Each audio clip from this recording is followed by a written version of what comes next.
Veja no ICL Notícias, segunda edição. Melhor Jair se ajoelhando. Tarcísio conversa com Bolsonaro na cadeia e dá amém à candidatura de Flávio. Papudinha não é casa da sogra. Moraes nega a visita de Valdemar Costa Neto e Magno Malta a Jair Bolsonaro.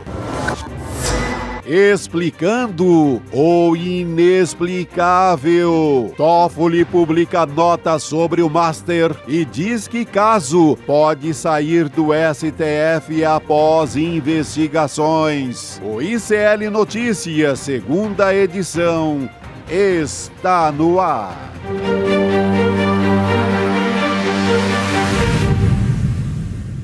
Olá, boa tarde. Hoje é quinta-feira, dia 29 de janeiro de 2026. Sejam bem-vindos e bem-vindas ao ICL Notícias, segunda edição. Juliano Medeiros, boa tarde, seja bem-vindo de volta. Bom, Robertinha, boa tarde para você, boa tarde, Chico Sá. Um prazer estar de volta a casa para comentar tudo o que está acontecendo no país e no mundo. Boa tarde, professor, boa tarde, Roberta, comunidade. Está chegando aqui, ó, gente do país inteiro. Oba. Pipocando aqui na telinha. A responsa hoje é das maiores. Vamos nessa, gente. A gente começa com uma novela, né? Uma novela de capítulos curtos, porque depois de idas e vindas, Tarcísio visitou Jair Bolsonaro na Papudinha.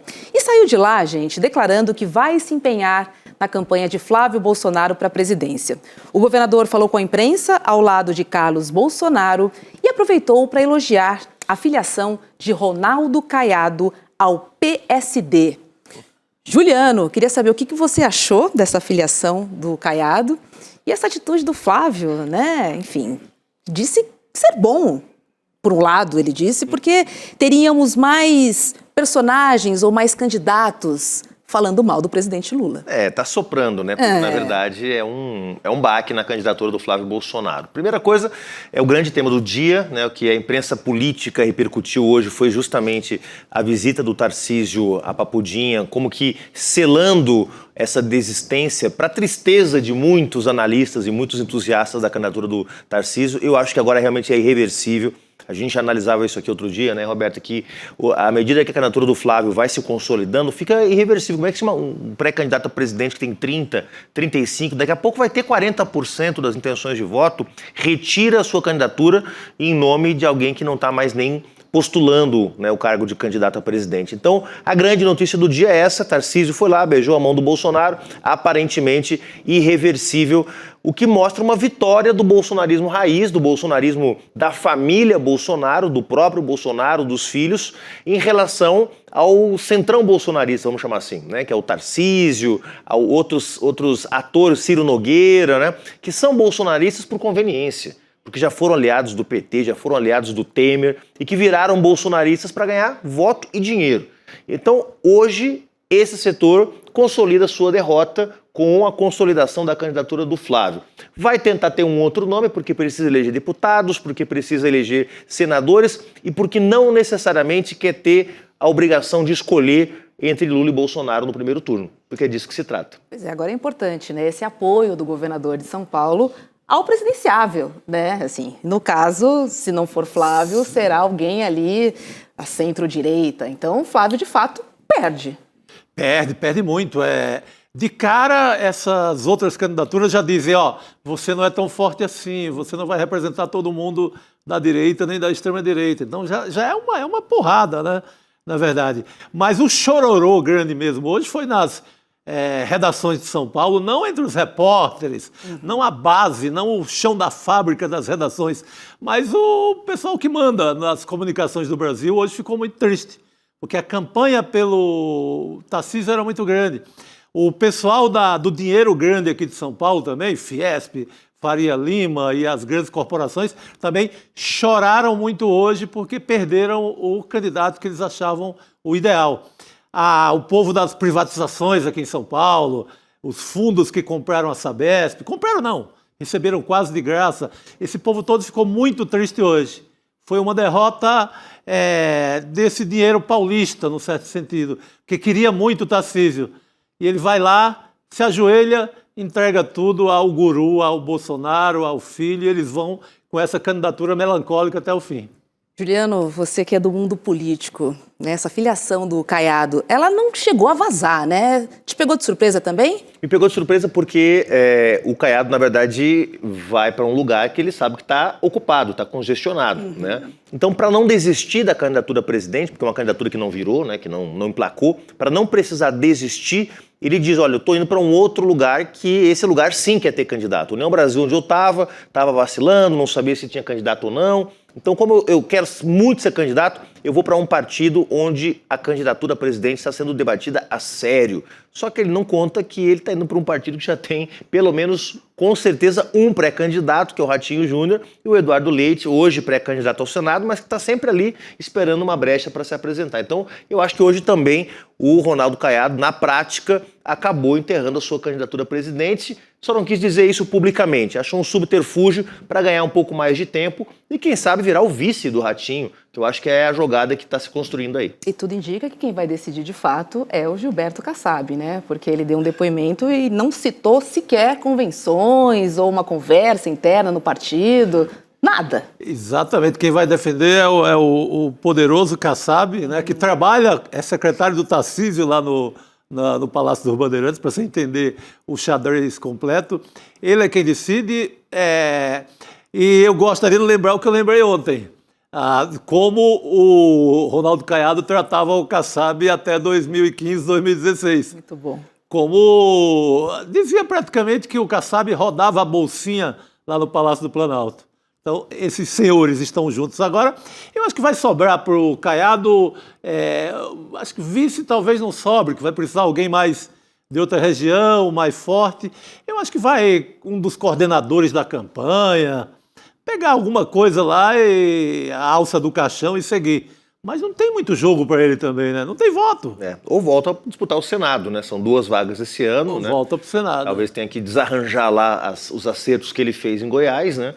Mas certamente seria um candidato muito forte ao Senado. Agora, acho que o importante que a gente tem que refletir aqui com a nossa comunidade do ICL, Roberto e Chico, é perguntar se tem espaço nessa eleição para uma terceira via, se tem espaço nessa eleição para uma candidatura ameaçar a ida de um bolsonarista raiz para o segundo turno, né?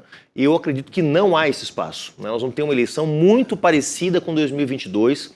Vamos lembrar que a terceira colocada em 2022, que foi a Simone Tebet, teve 8% dos votos, ou seja, Lula e Bolsonaro concentraram quase 90% dos votos, 80 e poucos por cento dos votos no primeiro turno, não teve espaço. Aquilo que a gente viu em 2010, em 2014, que foi uma terceira via com 20%, que foi a ministra Marina Silva, que foi candidata pela Rede, pelo PV, aliás, pelo PSB e pelo PV, e fez 20%, não tem espaço no Brasil hoje para uma candidatura de terceira via de 20%. É porque está muito polarizado e porque o bolsonarismo e o lulismo são 2 polos muito fortes na política brasileira. Então, a minha avaliação é que a jogada do Kassab farei o que Temer e Baleia Rossi fizeram com o MDB em 2022. Lanço uma candidatura própria, não brigo com os meus governadores bolsonaristas, não brigo com os meus governadores lulistas, sacrifico esse candidato, né, na prática, porque esse candidato não vai para o segundo turno, e depois da vitória negocio com quem vencer. É isso que o Kassab está calculando. E é um bom negócio para o Ratinho Júnior, né? Um bom negócio em todos os sentidos. Tem muito dinheiro de fundo partidário, ele torna o nome dele nacionalmente conhecido, né? Então é jogo bom para todo mundo. Onde tiver Kassab, ele não entra se não for bom. Não for bom no sentido de, se não tem dinheiro, se não tem chance de fazer bancada, ele não entra. Ele está em todos os governos do universo. Onde interessa, né? Onde tiver uma repartição pública, tem um homem do Kassab. Seja federal, estadual, municipal. A jogada dele é um grande esquema. Ponto. A grande brincadeira lá em Brasília é que se tiver um incêndio num prédio e o Kassab se jogar pela janela, pode se jogar atrás porque ele sabe o que está fazendo, que em algum lugar confortável ele vai cair, entendeu? Essa é a brincadeira que se faz lá em Brasília. Vamos ver o que vai dar nessa jogada agora. Tá todo mundo de olho para a gente entender ali nas próximas eleições, que estão logo aí, gente, em outubro. Eu falei que o Carluxo estava ao lado do governador Tarcísio de Freitas na coletiva. E olha, o Carluxo é o personagem importante do dia, tá? É que o seu Jair, o pai, vem dando ordens de dentro da cadeia para que seu filho 02 seja candidato do PL ao Senado por Santa Catarina. Segundo uma apuração do UOL, o Bolsonaro pressiona o governador catarinense, o Jorginho Melo, para defender a candidatura de Carlos. O combinado no PL é que caberia a Jair Bolsonaro escolher os nomes para o Senado. Mas esse posicionamento racha a extrema-direita no estado, principalmente desagradando os planos de Carol Detone e também Esperidião Amin. Seu Jair continua dando as ordens, Juliano? Lembra um pouco algumas organizações criminosas, né? Onde eles falaram tanto isso na época que o presidente Lula estava preso, mas é um pouco isso, né? O Bolsonaro, de dentro da cadeia, segue tentando dar as cartas na extrema-direita, né? Porque, óbvio, é natural que, com a saída dele de cena, fique um vácuo de poder dentro do PL, que a Michelle tenta ocupar, que o Valdemar Costa Neto tenta ocupar, que o Flávio tenta ocupar e que outros atores podem tentar ocupar também. A questão é que a subordinação desses atores, quer dizer, o Jorginho, ele é um governador de extrema-direita, é um político de extrema-direita, mas tem uma vida pré-Bolsonaro. Ele não surgiu com o bolsonarismo, diferente da Carol Detone, da Zambelli, desses outros aventureiros que surgiram. Depende 100% disso, né? Então, é curioso que alguns políticos tradicionais, o próprio Caiado, que virou um bolsonarista, né, o empedernido, o próprio Ratinho Júnior, tenham, por vontade própria e para garantir o apoio de uma base social mais conservadora, assumido a posição de serem chefiados por um presidiário, por um líder de facção praticamente, né? Então isso hoje chama muita atenção de como que esses líderes políticos aceitam essa situação, né? Exatamente. Em alguns casos até pior do que líder de facção, né? Porque nenhum líder de facção quis acabar com a democracia do país. O Bolsonaro foi mais longe. Ele queria simplesmente limar, voltar para um estado de ditadura. Pois é. Seu Jair, então, continua dando as cartas, mesmo ali, preso na papudinha. É um capital político muito grande, né, Roberto? Vamos combinar. Assim, quem foi presidente do Brasil 4 anos, quem foi para o segundo turno das eleições e perdeu por um percentual pequeno, quer dizer, não dá para deixar de admitir que o bolsonarismo é a força hegemônica da direita brasileira hoje. Não é a única, mas é a força hegemônica da direita brasileira e o Bolsonaro vai lutar para não perder esse espaço. Se para isso tiver que sacrificar uma aliada em Santa Catarina, isso para ele é um preço barato para ser pago, né? Ainda mais uma candidata mulher, ele passa por cima... Aí, então... Jovem, mulher, que acabou de chegar na política. Tem menor respeito. Não tem. Olha, vamos falar um pouquinho sobre o Banco Master, porque a crise no STF parece que pesou, tá? E hoje o ministro Dias Toffoli publicou uma nota em que admite a possibilidade de enviar o caso para a primeira instância. O texto diz que, abre aspas, encerradas as investigações, será possível examinar os casos para eventual remessa às instâncias ordinárias. Fecha aspas. Sentiu, Galvão? Demorou para dar uma resposta ao Toffoli, né? Porque, na verdade, você tem 2 camadas de problema nesse caso. A primeira que é a própria fiscalização do Banco Central, que no governo do Jair Bolsonaro inexistiu, né? E que aí no governo, na gestão do atual Galípolo, Gabriel Galípolo, depois do Campos Neto, parece que percebeu, como o governo Lula percebeu também a crise do INSS. É uma coisa paradoxal, Roberto, porque quem descobre a fraude, quem descobre o mal feito e revela o mal feito, ao invés de ficar com os bônus de ter revelado, como é o caso do ministro Lewandowski, que foi ele que revelou, a Polícia Federal do governo Lula que revelou que havia a máfia do INSS. Né? Ao invés de ficar com o ônus de ter mostrado para o Brasil, de ter descoberto um mal feito, você ainda tem que trabalhar para mostrar que a culpa não é sua, que não foi no seu governo que o esquema começou, que você, na verdade, impediu que o esquema continuasse. E é um pouco a situação hoje do Gabriel Galípolo, porque o Banco Central tomou uma providência, a gente pode achar que foi drástica, que foi muito intempestiva, mas tomou uma providência em relação ao que pode ser considerado uma fraude e logo depois tem que se explicar para o TCU, tem que se explicar para a opinião pública por que fez, por que não fez, né? E a camada do Toffoli, porque enquanto o Banco Central rapidamente veio a público para dizer, olha, nós encontramos inconsistências nos papéis do Banco Master, por isso a liquidação, explicando tecnicamente desde o início as decisões que foram tomadas, o Toffoli simplesmente pegou o processo, puxou para o Supremo Tribunal Federal e não falou mais nada. E aí, claro, a imprensa descobriu as relações que ele mantinha com o Banco Master, descobriu que do resort no nome dos irmãos, descobriu que os irmãos não têm padrão de vida de dono de resort, levantou suspeitas de que poderiam ser laranjas do próprio ministro. Quer dizer, demorou muito o Toffoli para vir à tona falar alguma coisa, né? Agora, essa nota dele, Chico, ele tenta justificar passo a passo, né, da conduta dele no processo. Assim, ele tenta ali... Mas o que compromete, ele não fala. Não, ele tenta ali, só vai no que dá um ar de ilegalidade. Mas eu vejo ali como o acordo com o Fachin, com com o Supremo, com tudo, para dar resposta, né? Descer o caso para a primeira instância ali com aval técnico de procuradoria, de todo mundo, e ele cair fora dessa história. Ele sobe esse rolo todo para o STF baseado no rascunho de compra e venda do Bacelar, um deputado federal da Bahia, do PL, com o Vorcaro. Que nem se concretizou. Não chegaram nem a comprar lá o terreno, aqueles terrenos maravilhosos que eles compram na beira-maia, que a gente fica só sonhando, nunca vai sobrar para a gente um negócio desse. Não vai. Então ele tem esse negócio que era um esboço e ele vai, pega. Aí depois se descobre relação, no mínimo suspeita, de sociedade lá no resort. Descobre-se, inclusive, no Taiaiá, a presença financeira do Ratinho pai. O Ratinho pai do Ratinho... Seu Carlos Massa. Do seu Ratinho filho. O Ratão. O Ratão, pai do Ratinho filho, que vai ser candidato à presidência pelo caçabismo. Muito bom. Agora é impressionante, né, Juliano, como a cada minuto a gente é surpreendido com um novo capítulo dessa história, né? E que promete revelar nomes, né? O montante parece ser muito maior do que a gente tem ouvido e tem divulgado, inclusive. Onde é que isso vai parar, hein?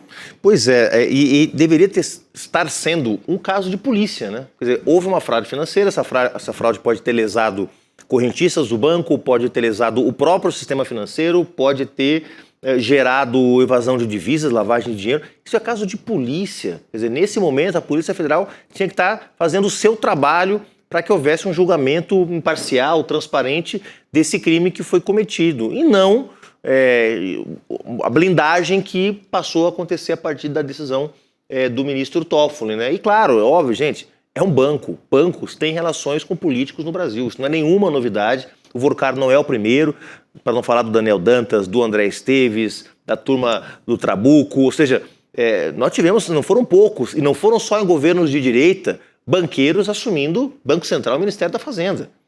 Nós tivemos isso no governo da presidenta Dilma. Né? O Joaquim Levy era um banqueiro que virou ministro, saiu do ministério, voltou a ser banqueiro. Ou seja, tem uma dinâmica de relação, né, muito próxima desses agentes, desses grandes agentes do sistema financeiro com o mundo político. O que a gente está descobrindo, na verdade, de forma um pouco mais nua e crua, é que essas relações, no caso do Master, parece que serviram para postergar a revelação de um crime que estava sendo cometido há muito tempo, né? Revelações em ano eleitoral, Chico. Aí mistura e fica ainda mais confuso. Fica mais complicado. E tem as revelações que passam ali por Procuradoria, STF, os depoimentos da PF. E tem um capítulo aí que beira o pornográfico, que já teve uma revelação, que é o caso do Zetel, cunhado do Vorcaro e sócio, com envolvimento lavagem de dinheiro via garotas do programa, por exemplo. A garota assume que ela diz que recebeu de presente um baita de um apartamento na Faria Lima, mas tem todo o cheirão de lavagem de dinheiro. E agora a revista Liberta revela hoje, na coluna Reserva Exclusiva, que é uma nova coluna da revista, com notas quentes em todos os sentidos e notas exclusivas, revela que o Vorcaro tem fitas das festinhas na casa dele lá em Trancoso. O circuito de TV filmava tudo.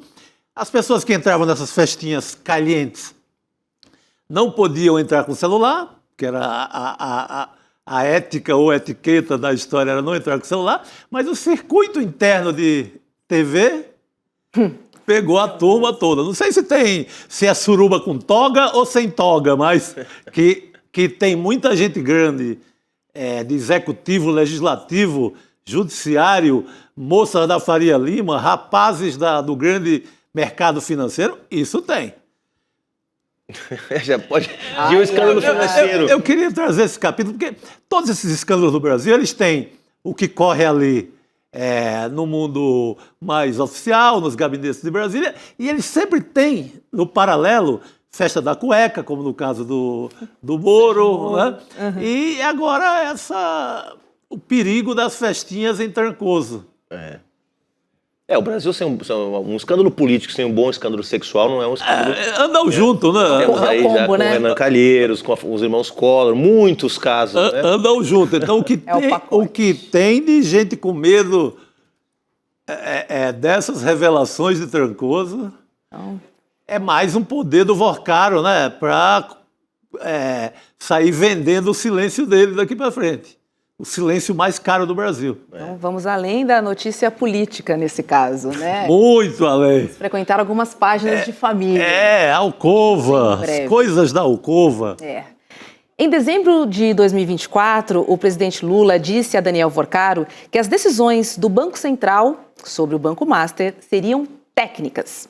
Os dois se encontraram na presença do presidente do BC, do Gabriel Galípolo, e do ministro da Fazenda, o Fernando Haddad, que hoje comentou o conteúdo da conversa numa entrevista ao Metrópolis. Vamos ver o que ele disse, ó. Quando ele, Lula, está diante de uma informação, diz: façam o trabalho de vocês. O que, aliás, foi o que ele disse na reunião com o Vorcaro, segundo todas as testemunhas. Olha, decisão sobre você é do Banco Central, técnica. Uma decisão técnica vai ser tomada. Se bem, bem. Se mal, mal. E é a orientação que eu recebo. Então, temos aqui uma testemunha aqui falando do conteúdo desse encontro do presidente Lula, juntamente com a presença de Fernando Haddad e do presidente do BC, Gabriel Galípolo. Uma coisa relativamente comum, líderes do sistema financeiro, né, dirigentes de bancos e tal, despacham com o ministro da Fazenda, despacham com o presidente. Como eu disse, certamente o Vorcaro não foi o único. Nós estamos falando de dezembro de 24, portanto, ainda não se sabia das fraudes, o que se sabia eram dos problemas operacionais do banco, né? Das inconsistências. Das inconsistências. Muito bem, assim, Roberta, muito bem colocado. Então, claro, o presidente Lula recebeu, como recebeu certamente muitos outros dirigentes de instituições bancárias. Eu só não tenho certeza se essa reunião ela foi uma reunião oficial. Eu acho que é muito importante isso, né, diante de questionamentos que rolaram na semana passada sobre o encontro do presidente Lula com o ministro Toffoli fora da agenda oficial, na Granja do Torto. Isso gerou algum mal-estar, né? É muito importante. E é importante que a partir disso se abra um debate sobre o que é o lobby no Brasil. Porque, veja, os banqueiros, os empresários, o agronegócio, eles conseguem agenda com os dirigentes do Estado brasileiro, com ministros, com o presidente de autarquia, a hora que quiserem, né? Mas e se fosse uma associação de credores do Banco Master? E se fosse uma associação de correntistas do Banco Master? Será que a grande indústria farmacêutica que acessa livremente o ministro da Saúde, o presidente da Anvisa, tem o mesmo nível de acesso que tem uma associação de pessoas que precisa de um medicamento, Chico Sá? Então tem uma desigualdade no acesso às autoridades. Total. Por isso que se fala no Brasil de ter algum nível de regulamentação do lobby, porque quem tem poder acessa as autoridades, não se sabe qual é o conteúdo da agenda, pode ser fora da agenda oficial muitas vezes, e quem vai fazer advocacy, como se fala, né, que é sensibilizar o poder público a partir de alguma causa social, Roberto, nem sempre consegue acessar. E há uma desigualdade. Quem decide quem é recebido e quem não é? O próprio chefe de Estado, o próprio ministro, o próprio presidente de autarquia. Não há uma regra. Sim. Né? Então, o presidente Lula tem todo o direito de receber o Daniel Vorcaro, como deve ter recebido outros dirigentes de bancos. O Daniel Vorcaro tinha até então alguma credibilidade na praça para pedir uma audiência com o presidente. Até aí tudo bem. Resposta do presidente atestada pelo ministro Haddad, corretíssima, a decisão vai ser técnica, beleza, perfeito. Agora, o debate sobre quem acessa o poder é um debate que tudo que está acontecendo com o Toffoli, com o Daniel Vorcaro, poderia servir para a gente refletir um pouquinho, sabe? Quem acessa o poder é quem tem poder, né? É quem tem poder, quem tem dinheiro. Minimamente. Não é? Às vezes quem tem muito voto, né, ano de eleição e tal, outro lado poderoso, as igrejas, tanto a católica com o CNBB e etc., como mais poderosa ainda o Edir Macedo, essa turma toda aí, Malafaia, as igrejas neopentecostais também muito poderosas. Aliás, a igreja é poderosa em relação a poder desde o Mussolini. O Mussolini é o primeiro cara que espertamente faz um grande acordo com a cúpula da igreja de Roma. Então, é esse povo que tem poder, esse povo que tem acesso. Olha, um detalhe importante é que o Banco Central ele abriu uma investigação interna para avaliar e apurar eventuais falhas na fiscalização e liquidação do Banco Master. A decisão partiu de Gabriel Galípolo, que é o presidente do BC, no fim do ano passado, em meio ao avanço das investigações contra o Banco Master. Segundo integrantes do Banco Central, o objetivo da sindicância não é promover uma caça às bruxas. No entanto, a gente sabe que a investigação pode trazer aí, de vez, para o radar, a condução do caso ainda na gestão do ex-presidente do Banco Central, Roberto Campos Neto, que, olha, está caladinho, Juliano. Caladinho. E, olha, isso é muito importante, porque houve uma carga sobre a atual diretoria do Banco Central, né, sobre uma série de aspectos, se a liquidação não foi muito rápida, se não tinha que ter olhado melhor, e etc, etc. Seja como for, tudo dá a entender que o trabalho do Banco Central foi técnico mesmo. É óbvio que a liquidação do Master gerou pontos positivos para concorrentes. Será que o André Esteves, o Daniel Dantas, não sei quem, não estão comemorando? Tiraram um concorrente do páreo. Mas isso não deve interferir no trabalho do Banco Central. Olha, eu não vou liquidar um banco, porque se eu liquidar esse banco que tem papéis inconsistentes, como disse a Roberta, eu estou beneficiando outro banco. Não, não.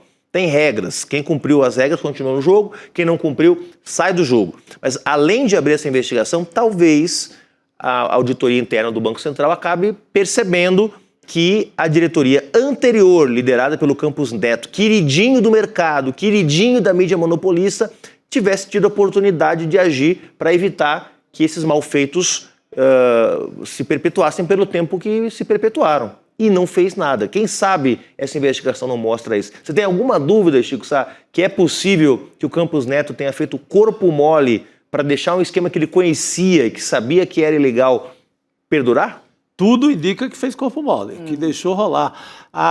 O Lula Costa Pinto e o Leandro Demore, no portal do ICL, saíram na frente dando informação sobre isso. Ontem é que o Estadão entra na jogada, hoje faz o editorial como se a informação fosse deles, não reconhece que é uma informação exclusiva e inicial do ICL. E os relatos dão conta de um tremendo corpo mole. Não quis mexer. Não quis incomodar o banqueiro. Por debaixo do tapete. Não quis incomodar. Tem que lembrar que o Vorcaro, mais uma vez, por meio do seu cunhado, é um cunhado todo poderoso, o Fabiano Zettel, que é pastor da Igreja da Lagoinha, de BH, esse rapaz, muito veloz com a turma do dinheiro, ele se transforma no maior financiador privado, particular, do Tarcísio de Freitas e do Jair Bolsonaro em 2022. Por caridade? Será que ele queria fazer uma caridade? Eu não vejo ninguém fazendo caridade com doação de campanha.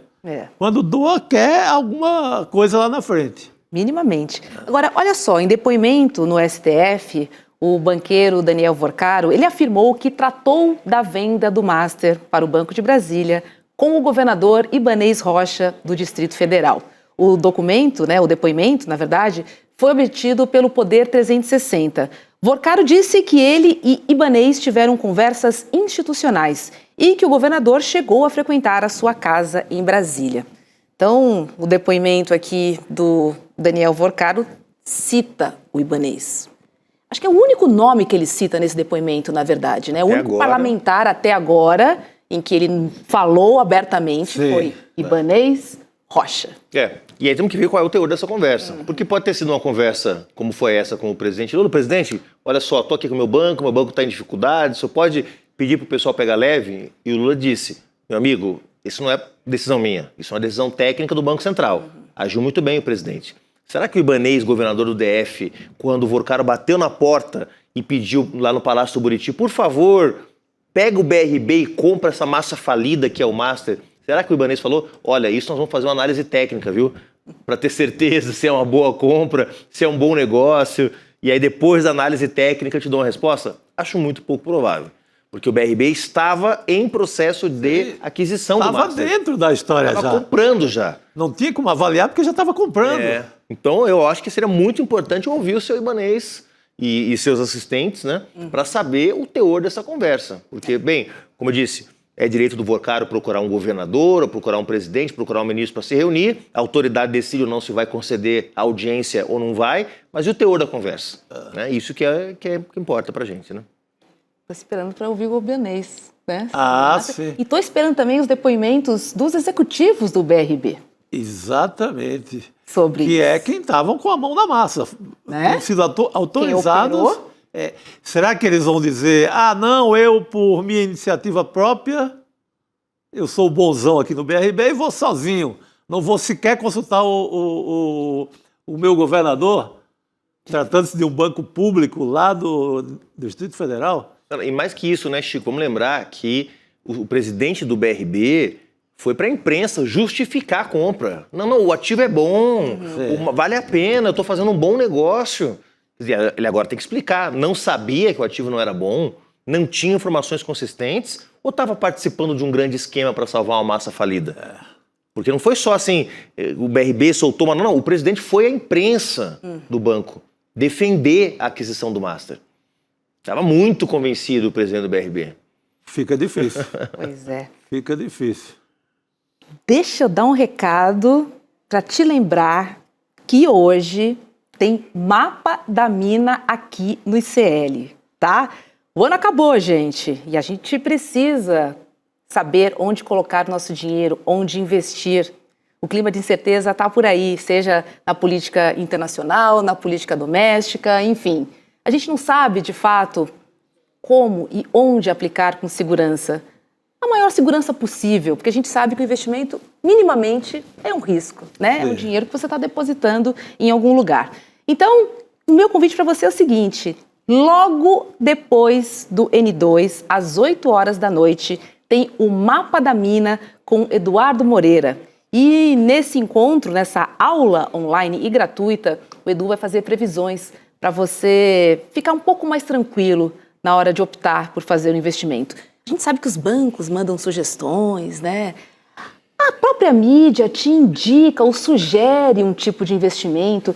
Somos bombardeados aqui com muitas informações, né? Outro dia eu vi uma nota na revista Piauí, com um levantamento, 6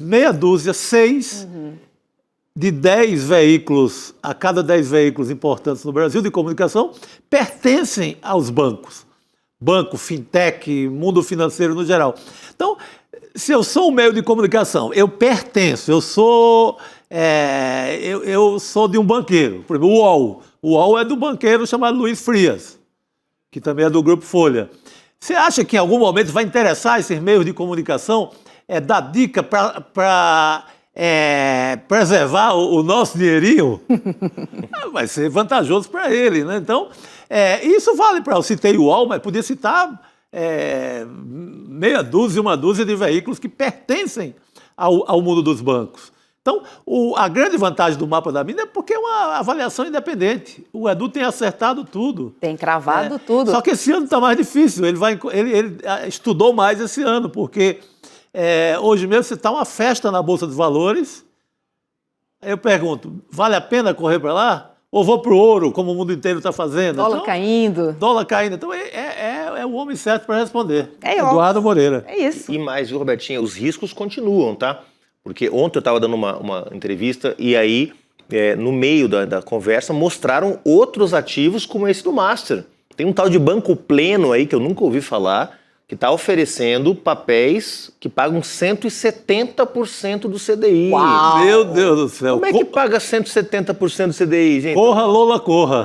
Então é o seguinte, se você tem um Eduardo Moreira para te ajudar a refletir sobre o que é investimento seguro, se você está correndo algum risco, se você pode entrar em alguma roubada, aí é uma oportunidade, hoje o Mapa da Mina. Agora sim, receita lá da minha casa.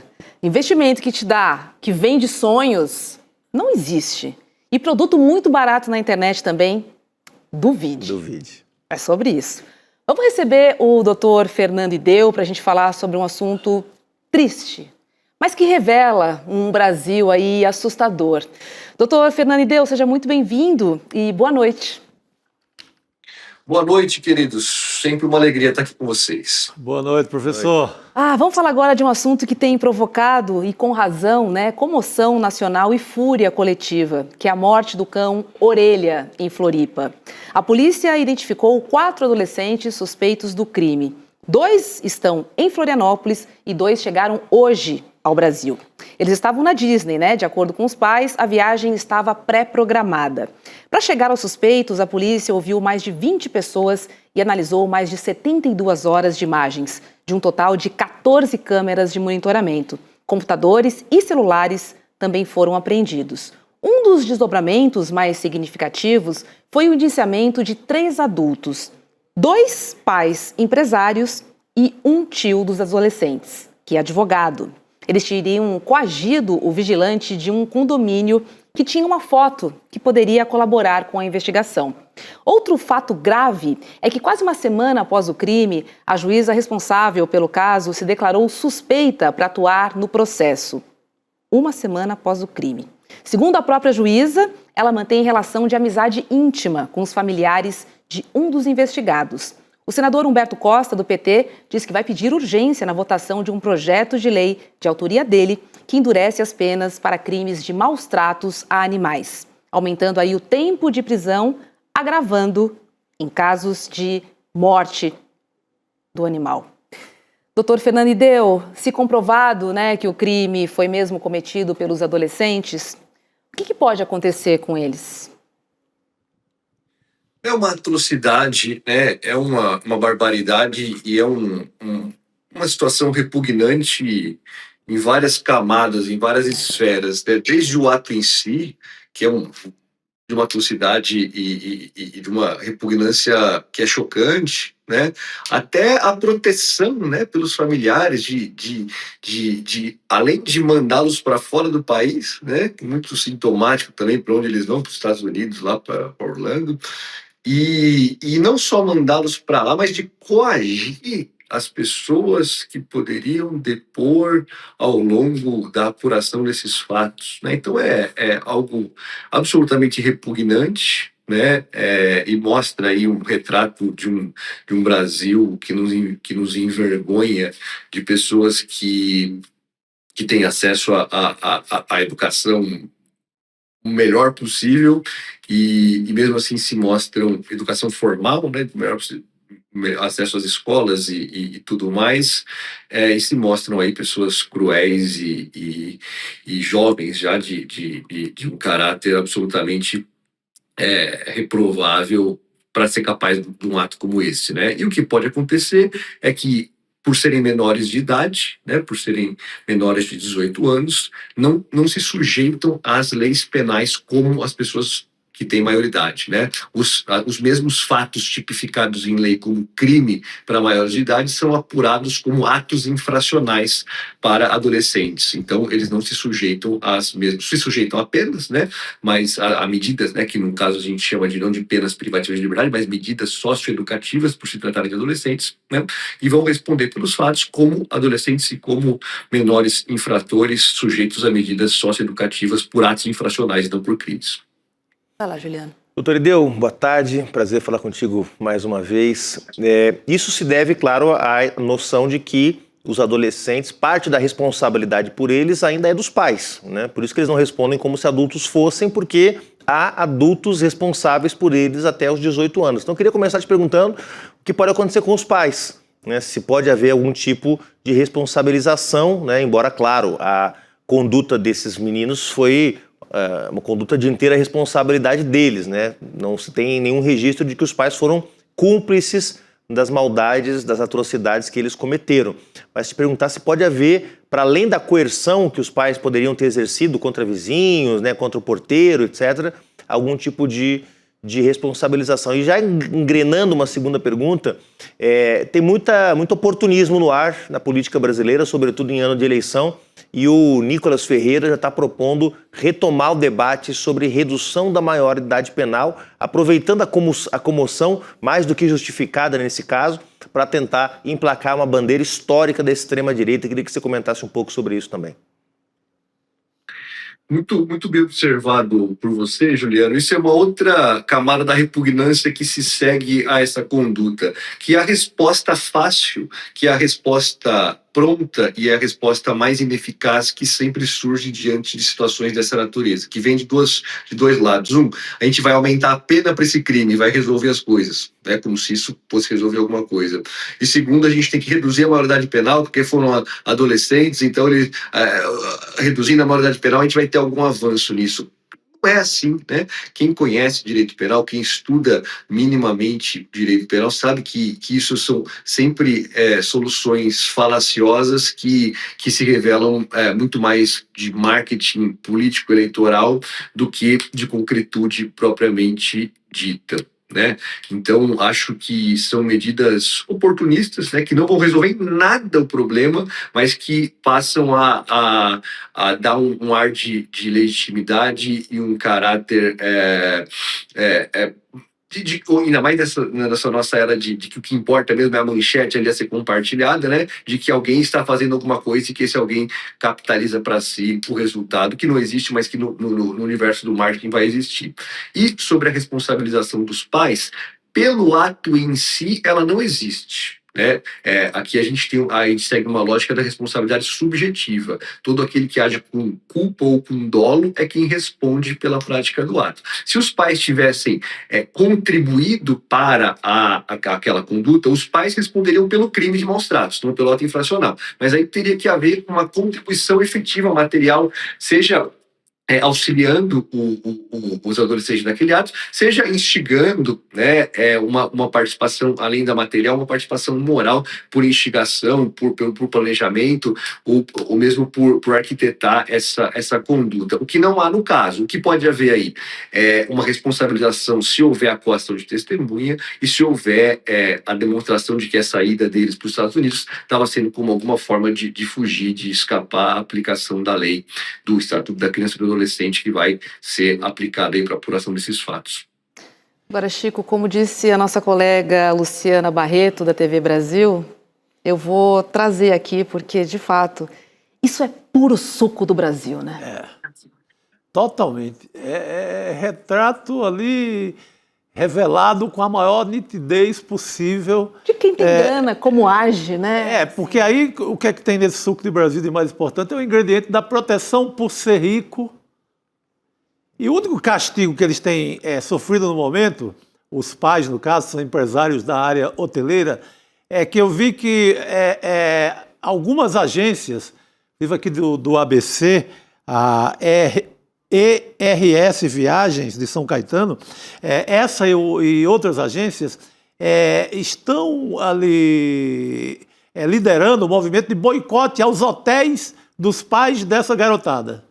Que a rede é composta por Majestic Palace Hotel, Redmar Canavieiras e Almari Florianópolis. O Majestic é um baita hotel. O Majestic é um baita hotelzão. Então, começa a haver um certo prejuízo econômico, o que também é importante, em relação aos pais da garotada. Mas, de resto, a gente sabe como é que fica esse tipo de coisa.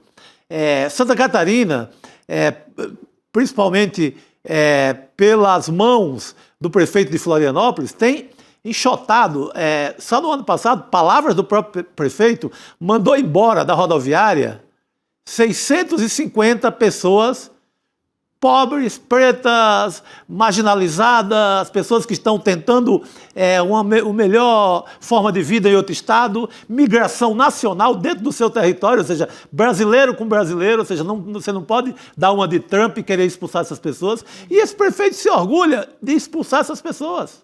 Não. Então, nesse mesmo estado e com esse mesmo...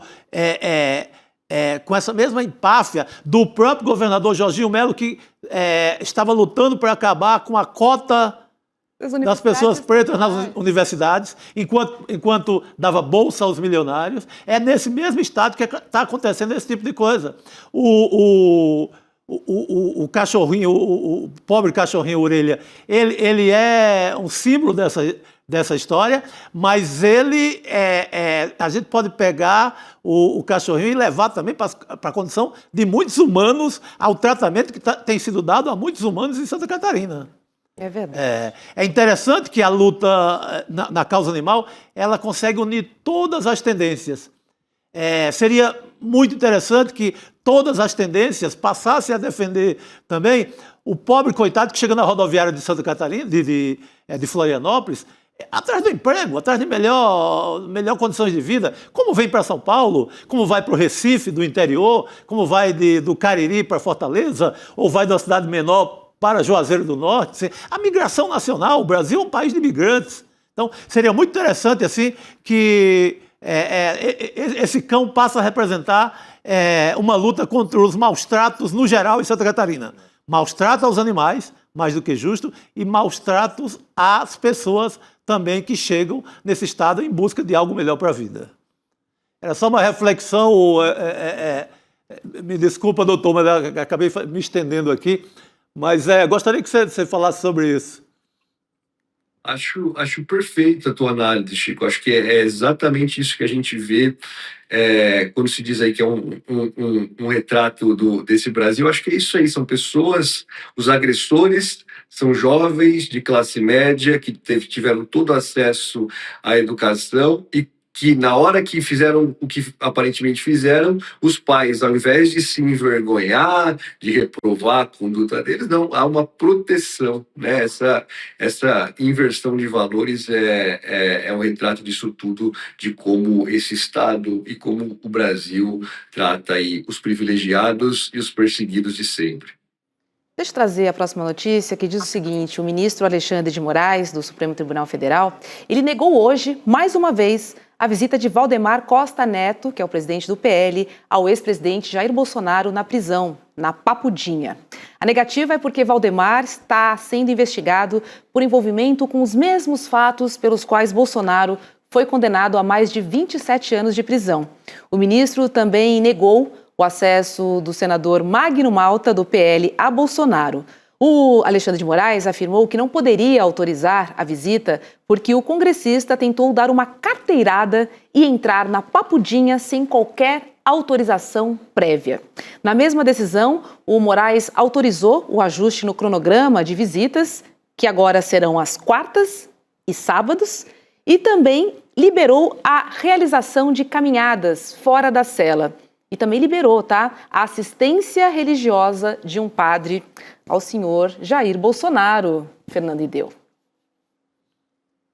É sempre bom lembrar que o Bolsonaro está preso, né? Ele não está hospedado, por mais que as instalações onde ele se encontra recluso se pareçam muito mais com um alojamento confortável do que uma prisão efetiva, ele está preso. Ele já estava preso em prisão domiciliar, né, lá antes. Depois ele foi preso nas dependências da Polícia Federal, reclamou, né, houve uma série de reclamações, inclusive quanto ao barulho do ar-condicionado, né, veja, tem um preso reclamando do barulho do ar-condicionado, enquanto a gente tem centenas de milhares de presos do Brasil amontoados numa cela de onde era para caber 4, tem 40, amontoados ali, né?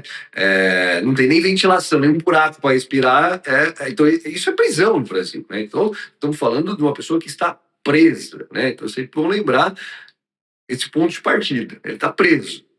Em vista disso, né, vamos pensar assim, se alguém no sistema carcerário, hoje preso, cumprindo pena por um crime, aí, por exemplo, de tráfico, vem um outro traficante, um outro investigado por tráfico, querendo visitar o traficante que já foi condenado. Você acha que isso vai ser possível em alguma das penitenciárias do Brasil? Não existe, né? Então, assim, é simplesmente adequar o que se pratica, da forma bruta como se pratica, porque, né, já temos o reconhecimento pelo próprio ministro Alexandre de Moraes que um ex-presidente está numa condição privilegiada, embora haja questionamentos, haja quem questione isso de forma muito incisiva e contundente, mas ele está preso, né? Eu acho que essa é a realidade e acho que ele ainda tem muitas mordomias que não tem fundamento legal, porque se você pegar a lei, não há um dispositivo legal que diz que um ex-presidente da República deve ficar numa condição diferente. Mas há precedentes, né? Embora não seja uma situação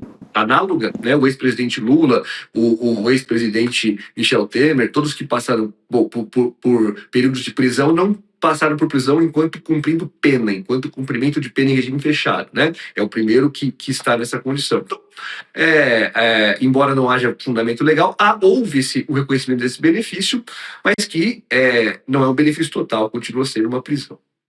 O nosso espectador aqui, Ideu, Arnaldo Zamboni, faz um comentário aqui no nosso chat que lá não é escritório eleitoral, quer dizer, quer resolver o problema eleitoral do PL, meu amigo, você vai fazer isso na sede do seu partido, né? Você não vai fazer o xadrez eleitoral lá na Papudinha. Agora, me parece que muita gente esquece, né, Ideu, o Valdemar da Costa Neto foi parte, não diretamente do plano golpista, mas foi parte do ambiente que se criou para que o golpe pudesse se desenvolver no Brasil, né?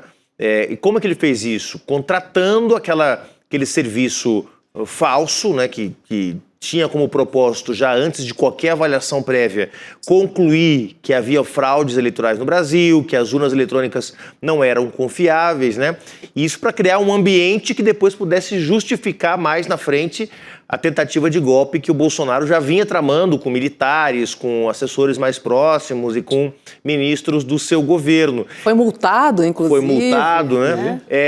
Ainda temos a possibilidade de ver Valdemar da Costa Neto de novo atrás das grades no curso desse processo envolvendo a trama golpista, Fernando? Eu desconheço, aí por ignorância mesmo, a particularidade do que está sendo imputado ou do que está sendo investigado em relação ao Valdemar. Mas isso que você coloca é o fato, né? O fato de conhecimento público, e acho que na condição ali de presidente do PL há muito o que ser apurado em relação à participação dele em todos esses atos, né? Que não aconteceram da noite para o dia. Houve um longo processo aí, uma série de peças que foram encaixadas tanto pela Polícia Federal quanto pelo Ministério Público Federal para que se reconstruísse historicamente esse fato que levou à condenação dessas pessoas. Então, acho que sim, né? E a decisão do ministro Alexandre deixa muito claro, veja, um condenado por esses fatos não pode receber a visita do investigado também por esses fatos que foram praticados no mesmo contexto. Então, acho que há muitas coisas que podem vir à tona ainda, inclusive em relação ao Valdemar. Isso, só um comentário, Robertinha, também aqui muita gente no nosso chat perguntando, mas o Bolsonaro não é evangélico? Como assim acesso a um padre? Ele não está o tempo todo em igreja evangélica, ele não está o tempo todo abraçado com um pastor de extrema direita? Não, pessoal. Se batizou? Apesar disso, parece que ele é católico. Ninguém sabe muito bem. É que nem o time de futebol do Bolsonaro. Um dia aparece com a camisa do Palmeiras, outro dia com a camisa do Santos, outro dia com a do Flamengo. Até a camisa do meu querido Inter ele já conspurcou. E dá um azar danado pro time, dá um azar danado, entendeu? Depois que vestiu a camisa do Santos, nunca mais o Santos prestou na vida. Quase caiu. Então, muita gente perguntando, mas como assim um padre? Mas ele não é evangélico? Ninguém sabe, pessoal. A verdade é essa. Então tá bom. Talvez seja o Padre Kelmon, né? O padre pode de festa ser. junina. Esse é o padre ideal. Padre Kelson. Padre de quadrilha. Candidato padre. Quadro de festa junina. Gente, olha só, carnaval vem aí. Eu adoro carnaval. E a Escola de Samba Acadêmicos de Niterói vai levar para Sapucaí este ano um enredo em homenagem ao presidente Lula. Para divulgar o samba, o PT fez um videoclipe vinculado no sábado passado com imagens de Lula em campanhas passadas. Mas as cenas, a letra da música e a legenda do vídeo estariam abrindo margem para serem interpretadas como campanha eleitoral antecipada. Estreante no grupo especial do Carnaval do Rio, a Acadêmicos de Niterói escolheu como enredo o seguinte tema: do alto do Mulungu surge a esperança. Lula, o operário do Brasil. Apesar da homenagem a uma figura pública, né, não configurar por si só uma propaganda eleitoral antecipada, o samba faz menção ao número 13 e utiliza jingles de campanhas políticas de Lula do PT. Embora a letra não mencione a reeleição diretamente, o contexto de um ano eleitoral como esse levanta algumas preocupações, né? Então, uma delas é o que pode e o que não pode ser feito em relação a campanhas. Dirigentes da Acadêmicos de Niterói orientaram, por exemplo, seus componentes a não fazerem o L com as mãos durante o desfile. Bom, gente, como carnavalesca eu digo, quando você está na avenida, nada importa. Não, bobagem total. Essa é homenagem a um líder político que tem uma história que não é só uma história eleitoral, é que ultrapassa isso. O próprio L, você pode pegar em redes sociais, em tudo que é comunicação possível, que está o L, está muito no sentido de, até usado pela oposição, para dizer, faz o L. Então o L também não é um L de eleição. É muito maior. Agora, claro, se quiser pegar uma firula, você faz isso com qualquer coisa. Eu posso fazer na inauguração do Rodoanel, o Tarcísio virou estrela de programa de fofoca, aqueles influencer pago. Então, se eu pegar qualquer coisa dessa, eu levo para a Justiça Eleitoral. Era a campanha que o fofoqueiro estava fazendo lá, dizendo que o Tarcísio é o melhor governador do mundo e que vai de novo São Paulo vai abraçá-lo. Então, difícil, se valer para todo mundo... Difícil não fazer o L na Marquês de Sapucaí. Agora, eu pergunto, a divulgação desse vídeo pelo PT e a homenagem da escola, por si só, podem ser caracterizadas como propaganda eleitoral, doutor Fernando Ideu? Olha, Roberto, eu não sou um eleitoralista, eu sou um advogado criminalista, porém, tenho interesse e curiosidade e acompanho muitos assuntos sobre eleições, né, e especialmente sobre a justiça eleitoral. Obviamente, ainda mais depois das redes sociais, do protagonismo de Instagram, de TikTok, de YouTube, a questão eleitoral, todos esses vídeos se tornam munição nessa guerra judicial que se tornaram as campanhas, né? Então, seguramente vai haver diversos pedidos para caracterizar isso como uma campanha eleitoral antecipada, o que parece uma hipocrisia e um desvirtuamento do que há, né? Lula, assim, para além de ser o candidato à reeleição, é uma pessoa com uma trajetória inquestionavelmente reconhecida e merecedora dessas homenagens que, por si só, não traduzem pedido de voto, né? No samba enredo, você não vai ver nenhum pedido de voto. No vídeo que foi divulgado, você não vai ver nenhum pedido de voto. E é isso que caracterizaria uma campanha eleitoral antecipada, transformar isso em pedido de voto. Veja, a gente, em inúmeros telejornais, a gente vê propaganda oficial de governo, da gestão do Estado, o governo de São Paulo, o governo... Que são, ali tem dinheiro público investido, né? E que muitas vezes são muito mais destinadas claramente à promoção dos governadores, dos gestores, dos prefeitos que pagam com dinheiro público essas campanhas publicitárias. O que se vê ali, né? Mas seguramente isso vai ser objeto do debate e a existência do enredo por si só, a existência do compartilhamento, ainda que com outras imagens de vídeos desse enredo, desse desfile, não me parece, né, não parece a mim como antecipação de campanha de nenhum modo, mas seguramente vai haver muita briga sobre isso. Você sente ali uma antecipação de campanha? Nada, que antecipação de campanha, que nem você querer multar a Globo porque tem gente no Big Brother falando agora a favor do Lula, a favor do Bolsonaro. Não existe isso, não. Chico? Não, nenhuma. Isso o enredo é para contar a história de um grande brasileiro. Ponto. Isso. Devo votar na Vai Vai esse ano. Vai Vai esse ano tem um enredo. Votar na Vai Vai. A Vai Vai esse ano tem um enredo sobre São Bernardo do Campo e o movimento operário. Imagina se no meio do desfile da Vai Vai não vai ter gente fazendo L no desfile da Vai Vai. Às vezes vai multar a Vai Vai porque está falando do movimento operário de São Bernardo, do qual o Lula é parte fundamental dessa história. Não dá para contar a história retirando o Lula como personagem. Né? Fica difícil. Você vai, né? Agora sou. A Roberta também está na avenida, hein? Só para te avisar. Doutor Fernando Ideu, obrigada, viu? E uma boa noite. Não sei se você vai Ótimo, pular carnaval, sempre. mas o feriadinho vai ser bem interessante, né? Para descansar também. Sempre um prazer estar aqui. Vou levar minha pequenininha para pular carnaval nos bloquinhos que ela adora. Muito bem. Vai encontrar o Chico nos bloquinhos, então. Muito bom. Vamos lá, não. Agora, conduzindo os Excelente. pequenos. Boa noite, Tá perto do obrigada. Tiquinho. Chega lá no Tiquinho que você vai encontrar o Tico está tomando uma lá no... Vai, todo ano. Sim, também. Vai. Tradição. Fulião aqui, ó. Fuliões aqui nessa mesa hoje. Dá um pulo no Recife, volta, dá Não pra é? fazer tudo. Deixa eu perguntar pra Cris Serra se ela é fuliã também, se ela gosta de um bom carnaval. Oi, Cris, boa noite pra você.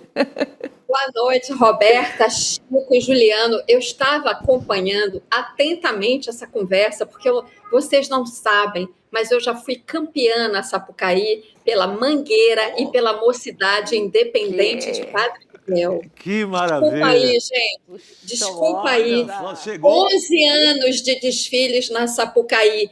E eu ia sair na Acadêmicos de Niterói com esse belíssimo enredo do Lula. Eu e meu marido íamos sair.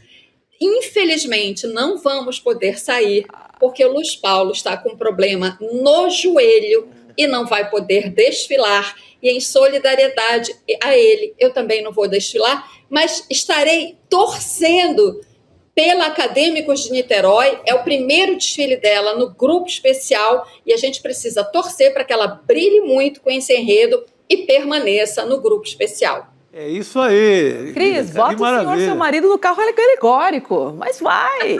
Dá pra ir, hein? Ainda dá. Olha só. Olha, Roberta, agora já está meio que impossível. Entendi. Tem fila de espera para participar das alas. Tem ala que está com mais de 100 pessoas na fila de espera. Então, a essa altura, estou achando muito difícil. Mas a torcida vai...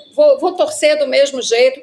Amo o carnaval carioca. Não tem espetáculo no planeta mais bonito e mais representativo da cultura brasileira do que o desfile das escolas de samba na Sapucaí. É verdade. É muito bonito. Aqui está acontecendo a mesma coisa na Acadêmicos do Tatuapé, que vai ter o enredo do MST, homenagem ao MST também tem fila de Pô, espera. belo e merecido enredo, hein? 42 anos do MST, que fez seu encontro nacional na última semana lá em Salvador, então também muito, muito bacana. Vamos lá, gente. O Tarcísio de Freitas, como eu já contei aqui, né, ele visitou o Jair Bolsonaro na Papudinha e reafirmou publicamente o apoio à candidatura presidencial de Flávio Bolsonaro. O Tarcísio negou divergências sobre o seu posicionamento no cenário eleitoral e ressaltou que não tem dúvida em relação ao apoio a Flávio Bolsonaro. O governador ainda reforçou que o interesse dele é continuar aqui governando o estado. Mas quem não gostou muito do apoio de Tarcísio para Flávio Bolsonaro foi Gilberto Kassab. Vamos ver o que ele disse em entrevista ao UOL. Abre aspas. Mas é importante que uma personalidade como ele, o Tarcísio, que é governador de São Paulo, que legitimamente tem as pretensões de comandar o país um dia, e se não tem, muita gente no Brasil quer que ele tenha, ele precisa mostrar que tem a sua identidade. Uma coisa é gratidão, reconhecimento, lealdade. Outra coisa é submissão. Cris Serra, quero ouvir você sobre essa fala do Gilberto Kassab, que tem aí 3 governadores para escolher, né? Tá farta escolha ali que ele tem. Roberta, o Gilberto Kassab, de fato, merece ser estudado pela ciência política no Brasil, né? Porque ele é mestre de falar e não dizer nada, não tomar posição. Ele está sempre com um pé em cada canoa. Aliás, um pé em cada canoa apenas não. É como se ele fosse uma criatura de várias pernas, vários pés, em todas as canoas possíveis e imagináveis, né? Ele cobra que o Tarcísio tenha identidade. Gente, quem não tem identidade é o Gilberto Kassab, é o PSD, que é essa massa amorfa politicamente, que se adapta, é como se fosse uma geleia, né? Uma geleca, que se adapta a qualquer recipiente, seja ele qual for, né? Então, se Tarcísio for candidato, a gente apoia Tarcísio. Se for Flávio Bolsonaro, reconhece a liderança do pai, né, do Jair Bolsonaro, como ele já falou inúmeras vezes, né? E também, se Lula ganhar, estamos com Lula. Enfim, o PSD tem os seus representantes no Ministério do Lula. Então, assim, é difícil levar a sério qualquer coisa que o Kassab fale, né? Porque uma hora você acha que ele vai tomar uma decisão tal, vai apoiar tal candidato, outra hora ele encontra uma maneira de justificar uma mudança, uma adesão surpreendente. Não resta dúvida, porém, que ele, de fato, é hoje um dos homens mais poderosos, né, no cenário político eleitoral, porque ele soube fazer o PSD crescer e o PSD, de fato, se tornou o fiel da balança, pode desequilibrar o jogo em várias situações, né, dependendo se ele apoia ou se ele não apoia tal ou qual candidato, assim como no Congresso, tal ou qual pleito, e por aí vai. De fato, é um personagem hoje do cenário político eleitoral que não pode ser desconsiderado, muito ao contrário, né? Todas as lideranças políticas vivem cortejando o Kassab para garantir o seu apoio, né? Mas dessa forma, né, dentro desse espectro de uma liderança política que não tem posição sobre nada, né? Ele só tem interesses em poder, em amealhar poder, em ocupar cargos, né? Mas é um partido que não tem identidade, que não se sabe o que ele pensa. Sabe-se, obviamente, que é uma liderança de direita, né? Mas com essa incrível capacidade camaleônica de se adaptar às mais diversas situações para benefício próprio e para benefício do seu grupo político. Agora, Chico, é interessante, porque quando a gente ouve o Gilberto Kassab falar, ele não tem o mínimo constrangimento, né? Ele trata como virtude essa capacidade de atender os seus próprios interesses, independentemente da situação. Assim, ele se gaba sobre isso, né? Sim, é uma tradição da política brasileira. Sempre tem, de tempos em tempos, essa figura. Hoje é o Kassab que representa mais essa coisa de ser... de ter um representante dele em toda e qualquer repartição pública do Brasil. Você vai lá em Manaus, tem alguém do Kassab, vai no Piauí, vai no Palácio do Planalto, na Esplanada dos Ministérios, tem ministro. Ele despacha ao lado do gabinete do Tarcísio, que ele é secretário do Tarcísio, às vezes a gente esquece, ele é secretário de Relações Institucionais. Isso. O que faz desse trabalho a política de sempre, ele faz política, ele é pago para fazer política. Então, ele é essa figura que representa hoje vários pés em todas as canoas possíveis. Mas é uma coisa muito típica da cultura política do Brasil. É o cara que quer se dar bem. Então eu vou... igual quando perguntava ao Tancredo Neves que time ele torcia em Minas Gerais, ele dizia, olha, gosto do Atlético, amo o Cruzeiro, a glória da terra é o América, o Valério Doce também é legal, o time lá de Sete Lagoas é maravilhoso. Ele saía elogiando todos os times, ele é muito esse cara. Ele quer torcer por todo mundo e... Agora o objetivo assim, é muito dinheiro, no sentido de quanto mais representantes eu tenho em todos os lugares, eu tenho mais poder de negociação e grana, né? Às vezes a gente esquece de falar diretamente, a gente fica muito nas metáforas. A política brasileira não cabe muita metáfora, não. Às vezes o cara quer só dinheiro. E a gente fica elaborando como um grande pensador. E se for só dinheiro? Claro. E Cris, você que também acompanha bastante bem aí a política de Brasília e a política nacional, eu fico me perguntando o que o Kassab achou que ele ia conseguir conquistar, que o Tarcísio ia romper com o bolsonarismo, que em algum momento o Tarcísio ia dizer, não, presidente Bolsonaro, olha, o senhor me desculpe aí, mas eu vou ter que sair a presidente porque o Kassab me pediu. Quer dizer, é verdade, o Kassab hoje controla uma grande máquina partidária, mas nós já dissemos aqui, uma coisa é você controlar uma grande máquina partidária, como é o PL ou como é o PSD. Outra coisa é você liderar um grande movimento político no Brasil. O Kassab não lidera um grande movimento político no Brasil. Isso vai ficar evidente caso ele sustente a candidatura, seja do Ratinho Júnior, seja do Caiado, seja do Eduardo Leite à presidência da República. Que não tem embaixo do PSD, o que tem é uma grande rede de interesses corporativos e oligárquicos. Não tem embaixo do PSD um grande movimento.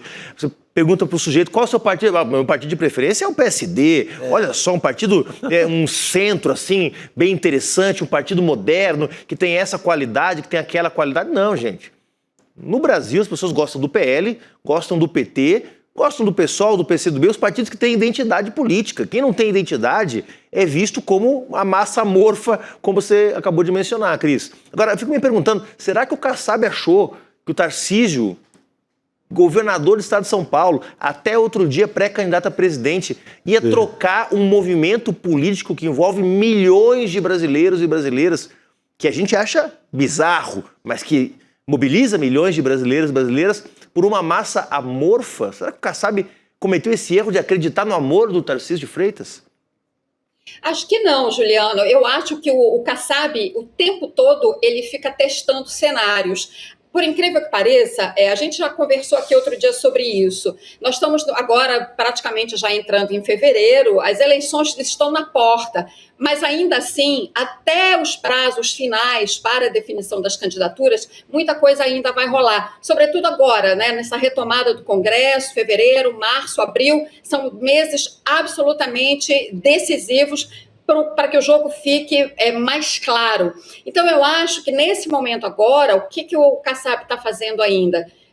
Como você disse, ele tem uma máquina partidária grande, ele tem nomes que têm alguma relevância no cenário político nacional. Ele fica jogando com esses nomes em cenários possíveis, né? Para barganhar, para ver onde ele pode ganhar mais, né? Ele joga isso para ver qual é o retorno que ele tem, o famoso joga verde para colher maduro. Eu não acho que ele acreditasse que o Tarcísio romperia, acho mesmo que não, né? Eu acho que ele está fazendo assim vários cálculos, né, para ver qual é o caminho mais seguro. Como você disse, ele não lidera um movimento, mas ele tem uma máquina partidária relevante na mão dele, né? Você vê, aqui no Rio de Janeiro, ele tem o prefeito, o Eduardo Paes, que vai ser candidato a governador, com enormes chances de ser eleito, né?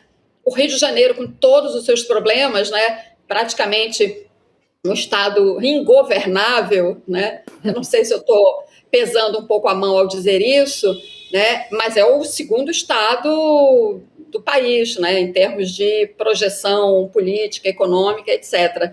Enfim, então eu acho que é isso. Eu acho que o Kassab é um bom jogador, né, e ele está jogando com várias peças ao mesmo tempo. Eu só quero fazer aqui uma consideração.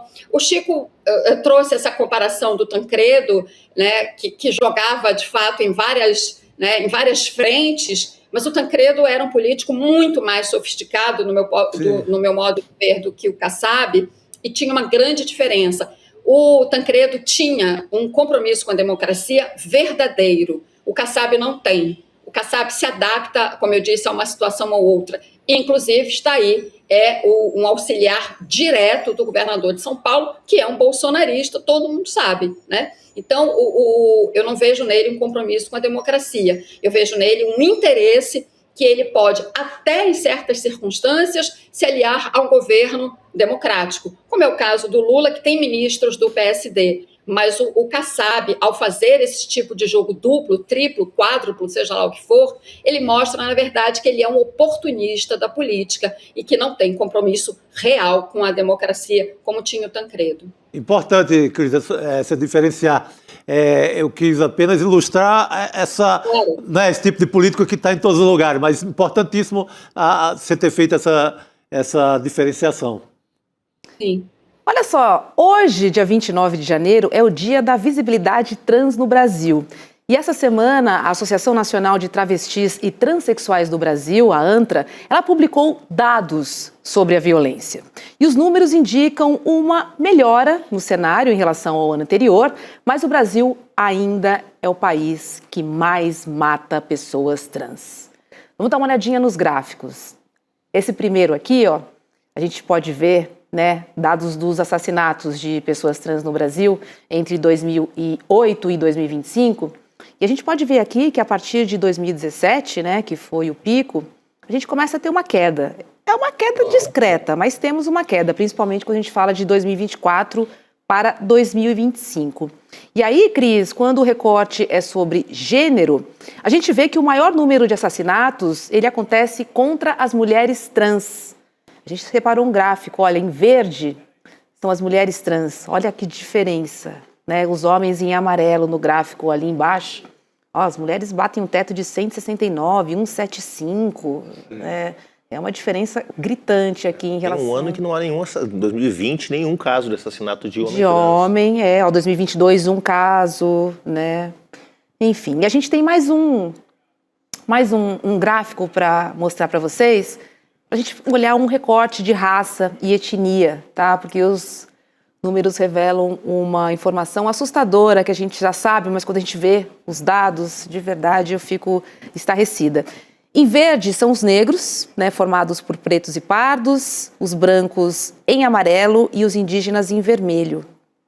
A gente não viu indígenas até 2020. E olha só em relação à raça negra, gente, assim, é assustador. É uma média de 77 pessoas para 22 pessoas brancas e uma indígena. Logicamente que a gente queria que esse dado, né, esse gráfico fosse 000 para todo mundo. Mas é importante a gente entender quem é que está nessa base da pirâmide. A gente está falando das mulheres trans negras. Roberta, é muito importante trazer esses dados, porque é como a data de hoje diz, é o Dia Nacional da Visibilidade Trans. A gente precisa entender que universo é esse, qual a realidade que essas pessoas vivem, quais os desafios que elas enfrentam diariamente para sobreviver, né? Então, esses dados sobre assassinatos de pessoas trans e os recortes, eles são importantes, inclusive, para que o governo, os governos federal, governos estaduais e governos municipais, né, todas as esferas de poder, têm que ter políticas públicas para essa população. Então, você tem que entender quem é que está mais vulnerável dentro de um quadro enorme de vulnerabilidade. Porque, como você mostrou, os assassinatos, agora 2025, o último dado, né,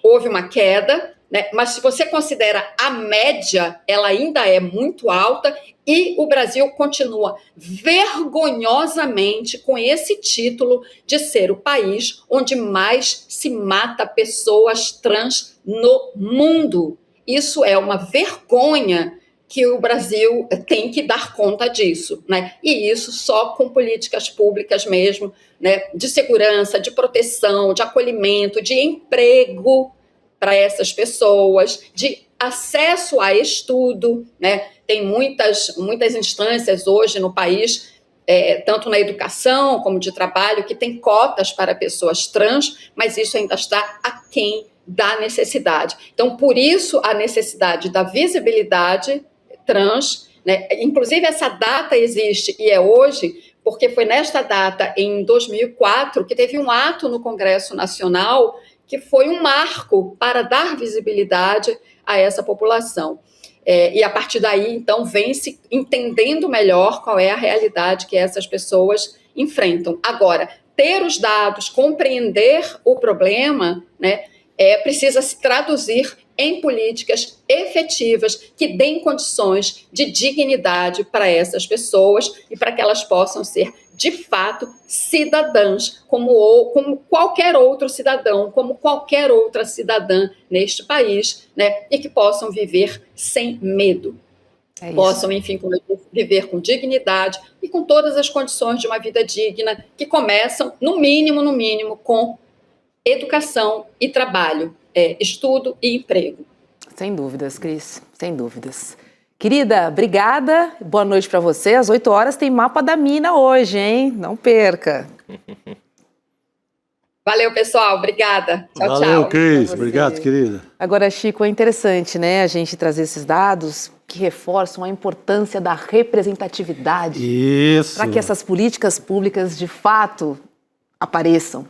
A partir da vivência, não do achismo, né? Por mais Éricas, por mais Amandas, por mais mulheres e homens trans na política. Importantíssimo você ter lá uma Érica Hilton no plano federal botando para quebrar, fazendo um mandato, talvez um dos melhores mandatos da Câmara, se não o melhor. Porque está preocupada com a causa, que é essa causa da violência, está preocupada com a classe trabalhadora. Então, o mandato da Erika Hilton é um grande exemplo nessa história. É isso, né? Baseado em vivência, isso é muito importante. É muito impactante que entre 100 parlamentares, 100 políticos no Brasil mais influentes hoje nas redes sociais, a sexta colocada é a Erika Hilton. E é a primeira entre os políticos de esquerda. Então, neste momento, quem vocaliza mais fortemente nas redes sociais, no debate da sociedade brasileira, as bandeiras da esquerda é uma mulher negra trans, o que é muito, muito representativo dessa mudança que a gente está conseguindo, pouco a pouco ainda, implementar na política brasileira. Que tem puxado também outros e outras parlamentares, né? Muito importante. Ela, como ela fala, eu não quero ser a única, né? Só estou aqui abrindo as portas para as outras e outros que virão. Obrigada, Juliano. Vou fazer uma troca pessoal. Aqui. Tá chegando uma fera. Tem que ouvir uma especialista, porque daqui a pouco tem mapa da mina e alguém tem que preparar os espíritos para o que vem. Débora, seja bem-vinda. Uma cadeirinha aqui para você, Débora. Você chegou cedo no ICL hoje, está trabalhando. Porque daqui a pouquinho, às 8 da noite, tem o Mapa da Mina. Você vai estar junto com o Edu aí, trazendo as previsões para esse ano de 2026, que começou muito louco, né? A partir de 3 de janeiro, né? Com os Estados Unidos invadindo a Venezuela, sequestrando um presidente, enfim. Aí tem guerra na Ucrânia, né? As questões domésticas que sempre impactam. O dólar caindo, a bolsa subindo, a gente não sabe... 5,19 o dólar hoje. 5,19? Muita gente correndo atrás do ouro, mas será que o ouro é um bom negócio? Enfim... Todas as respostas hoje no Mapa da Mina com você e Edu. O que você pode adiantar para a gente? Olha, esperamos trazer aí muitas respostas, né, para quem está em casa, para quem quer saber, né, como navegar nesse mar turbulento, porque vai ser um ano de muita volatilidade, de muito sobe e desce. A gente não pode esquecer que é ano eleitoral. Ano eleitoral sempre traz um movimento a mais, um pouco mais de movimentação para o mercado. A gente tem Donald Trump na presidência dos Estados Unidos, ele é uma bomba relógio, ele muda de ideia muito rápido, ele é muito imprevisível e isso traz para a gente, né, toda uma instabilidade, uma incerteza. E é o que eu sempre falo, na incerteza, o que a gente faz? Espera a neblina passar, segue adiante. Então é um ano bem difícil, é um ano muito turbulento, com muitos conflitos também acontecendo e tudo isso mexe com o mercado. Tá tudo de mão dada, a política, a geopolítica, ninguém os mercados. Solta a mão de ninguém, né? Tá todo mundo ali juntinho e isso vai fazer com que a gente tenha um ano muito desafiador pela frente. Então o Mapa da Mina vem para tentar trazer, né, uma bússola, uma forma aí das pessoas navegarem nesse mar sem muita dificuldade e sem cair em cilada, porque esse ano também a gente teve quantos bancos liquidados, né? Caramba. E as pessoas na necessidade do FGC. Não, o Chico falou agora que tinha um banco oferecendo 170% de CDI. Depois de todo o escândalo Master, ainda tem banco na mesma pegada. Exatamente. 70%. E eu até estava, ainda bem que vocês lembraram, porque eu estava na redação, eu falei, eu vou responder para o Juliano por que esse banco está pagando isso. Porque esse banco... é o Banco Pleno. O Banco Pleno era o antigo Indusval, que virou Voiter. A gente tem que puxar a linha, né? Sim. Virou Voiter, aí virou Voiter Indusval. O Voiter foi comprado pelo Master, então ele faz parte do conglomerado. É um banco que faz parte do grupo do Master. E por isso que ele está oferecendo tão mais que os outros, porque está todo mundo querendo vender, tá um Deus nos acuda, ninguém quer ficar com o mico na mão, porque ele pode ter problema, ainda não está na parte liquidada, não é a parte que está com problema, mas pode vir a ter. Então ninguém quer ficar com o banco, está todo mundo vendendo pelo preço que dá, e por isso que ele está tão acima dos outros. Então, já respondendo aí a dúvida do Juliano, por que esse banco está assim? É porque ele é do conglomerado do Master, mas ele mudou tanto de nome que a gente perdeu o fio da meada. E ele tá disfarçadinho ali, né? Ninguém sabendo dessa... Às vezes você tá ali no Master, enrolado no Master, ele nem sabe. Meu Deus do céu. Tá vendo a importância da informação?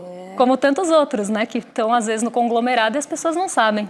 E sobre o petróleo, Débora? Porque a gente, enfim, entende que Donald Trump tem a intenção ali, né, de ser o dono do petróleo da Venezuela, sendo muito claro e transparente aqui. Em relação à variação né, do preço do petróleo. Algumas pessoas pensam em investir em ações, enfim. Você recomenda ou está tudo muito incerto? É um mercado de incerteza, ainda mais nesse ano, porque a gente tem realmente Donald Trump à frente dos Estados Unidos e ele tem essa coisa com o petróleo, né? Não esconde de ninguém, sempre falou que isso seria uma postura do governo dele, uma postura de, sim, drill baby, né? Então Drill ele baby, nunca drill. escondeu isso e... Então, isso vai também trazer uma expectativa ali de uma possível demanda, de mais oferta, e outros países produtores também alvo ali de conflitos, e isso mexe muito com o preço e traz incerteza para o mercado. Então, deve sim ser um ano desafiador também para o petróleo. A gente pode ter algumas altas dependendo do que acontecer nas regiões produtoras ou na logística, porque tem todos os canais também onde passam os navios e tudo. E isso influencia no preço. E aí, a gente já sabe, subiu o petróleo, isso afeta nosso país aqui, que é produtor de commodity, tem a Petrobras como uma das maiores empresas da Bolsa. Então, deve ser um ano de bastante movimentação por aqui. Não à toa, a Petrobras subiu quase todos esses dias. Meu Deus. Débora, e uma pergunta que não cala nunca. E os juros? Cai em março, como tem aí um zum, ou permanece a gente sendo campeão internacional de juro alto, impedindo a realização de muitos negócios, impedindo investimento na indústria, não é? Vai seguir nessa toada? Estamos no pódio, viu, Chico? Hoje a gente está no segundo lugar dos maiores juros reais do mundo. A Turquia caiu, né? Normalmente a gente briga com esse lugar, com a Turquia, que estava em primeiro. A Turquia caiu para quarto lugar no ranking dos juros reais. Hoje a gente ocupa o segundo lugar no maior juros do mundo. Juros reais já descontando, né, a expectativa de inflação. E sim, existe essa projeção de queda em março. Acho que uma queda atrasada, já poderia ter começado o ciclo de cortes. Está sufocando muito a nossa economia urbana, como você mesmo falou. Dificulta para a indústria, dificulta para o investimento. Fica difícil competir com 15% ao ano. Precisa cair. E a expectativa e até a sinalização é que comece em breve. Acho que a gente já prolongou muito esse ciclo de aperto, está na hora de dar uma trégua, porque pelo amor de Deus, ninguém aguenta. Cabe mais uma perguntinha? Claro, se tiver tempo. O dólar está caindo. Para quem está pensando em viajar, vale a pena aproveitar essa baixa do dólar? Será? Ou ele deve subir? Ou também é incerto, Débora? O dólar é a variável mais difícil de prever porque ela depende de uma série de outras. Mas o que a gente percebeu nesses últimos dias e nessa semana principalmente é que o dólar furou um piso importante do 5,30. O 5,30 acaba sendo um piso quase psicológico. Quando você fura esse patamar e cai abaixo disso, já começa a se pensar, será que ele vai se estabelecer nesse patamar e formar um novo piso? Então vai começar a oscilar para baixo disso. Para quem quer viajar, a recomendação é que sempre que tem ali uma quedinha, compre um pouco, não deixe para comprar tudo de uma vez, porque você fica muito dependente, vulnerável a um preço só. Então, sempre que tem quedas, comprar um pouquinho e fazer um preço ao longo do tempo. Essa é a melhor recomendação para você não se expor muito. Mas em relação a patamar que o dólar deve ficar, agora, principalmente com esse diferencial de juros e toda essa incerteza em relação aos Estados Unidos, tem entrado muito recurso estrangeiro aqui, e isso favorece o real. Então, esperamos que continue assim e as incertezas dos Estados Unidos devem permanecer aí enquanto Donald Trump estiver na presidência. Tem que ir para os Estados Unidos agora, talvez não seja uma boa ideia. Não. O clima está pesado. Nem na Copa. Nem na Copa. E eu não me arrisco. Nem eu. Débora, daqui a pouquinho, né, às 8 horas da manhã, da noite, quer dizer, tem o Mapa da Mina, mas ainda você pode se inscrever. Corra lá em icln2.com.br. icln2.com.br. Lembrando que essa é uma aula gratuita, onde você vai receber dicas valiosíssimas de Débora Maganha e Eduardo Moreira. Bom Mapa da Mina para você. Para nós. Obrigada, Chico, querido. Boa noite. Valeu. Comunidade. Obrigado. É tempo de tomar uma água e daqui a pouquinho tem o Mapa da Mina. Deixa contando aí, daqui a uma hora tá no ar. É isso aí. Um beijo e até amanhã. Amanhã é sexta-feira. Tchau. É hoje, 29 de janeiro, às 8 horas. O dia do nosso evento de finanças, economia e mercados mais importante do ano. O Mapa da Mina. Vai acontecer às 8 horas da noite. Ele é gratuito e se você já está inscrito, 1 hora antes do evento, vai chegar no e-mail que você se inscreveu e no grupo de WhatsApp que você está fazendo parte também, o link para você poder participar. Também é importante você saber que é um evento que não tem replay. Então, de noite, coloca ali na agenda porque vai valer a pena tudo que você vai aprender de uma maneira muito simples e fácil. À noite a gente se vê.